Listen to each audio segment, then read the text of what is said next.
On October the 9th, 1903, Annie Horniman produced a tarot reading which she sent to the poet W.B. Yeats.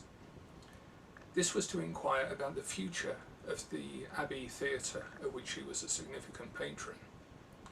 In doing so, they were sharing a method known as the opening of the key, of which Annie Horniman used the first part in order to perform her reading.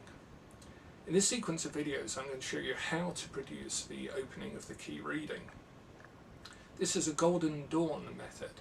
It has 5 separate spreads, each of which relates to a different aspect of the question or situation being inquired about.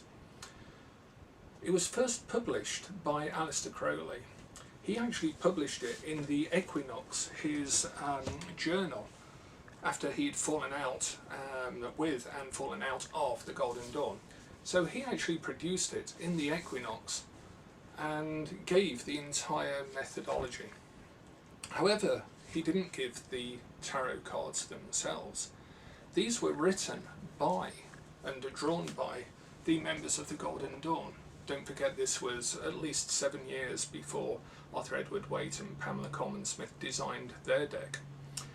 So in doing so, they've introduced a confusion into the reading, which I'd like to discuss before we even start looking at the reading.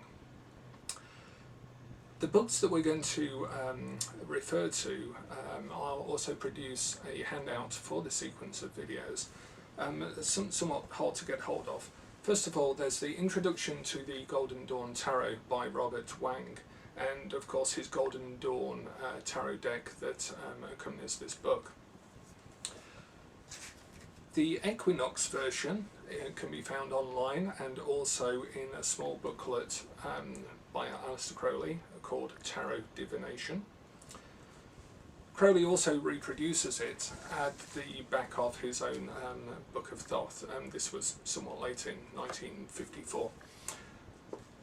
Finally, I'd highly recommend the pamphlet, the publication that I'm going to refer to, and I've been very kindly given permission to reproduce some of the materials from this for this sequence. Is the Golden Dawn Court Cards. This is by Holmes Publishing Group, and it's by Darcy Kuntz and my friend Tony Fleming, who has written the introduction to this. It refers to some court cards actually produced by, quite likely, Moina Mathers, based on the original descriptions that would have been used by the Golden Dawn members themselves. One of the most fascinating things about these is that, as you'll see from the handout, all of the symbolism is very, very detailed, but also they point different directions. This is a key factor that has been missed out of all of the textual instructions that have followed in the Golden Dawn tradition. As we've seen from Tarosophist International, number 2, where I discussed the origins of the Celtic cross, a fact also picked up by Mary Greer in her book, The Women of the Golden Dawn. One of the things is that the so-called Celtic cross method was merely another method, an outer order method of divination by tarot used by the Golden Dawn members, and very likely designed by one of them as an alternative to the secret correspondences and the rather long drawn out method of the opening of the key.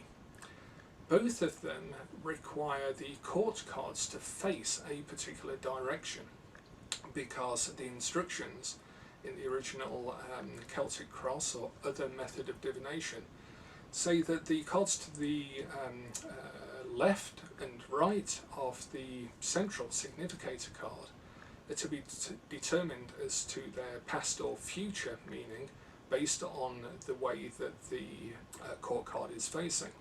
Similarly, in the opening of the key, as we'll see, different forces are involved depending on whether the court card is facing towards the direction of the reading or away from.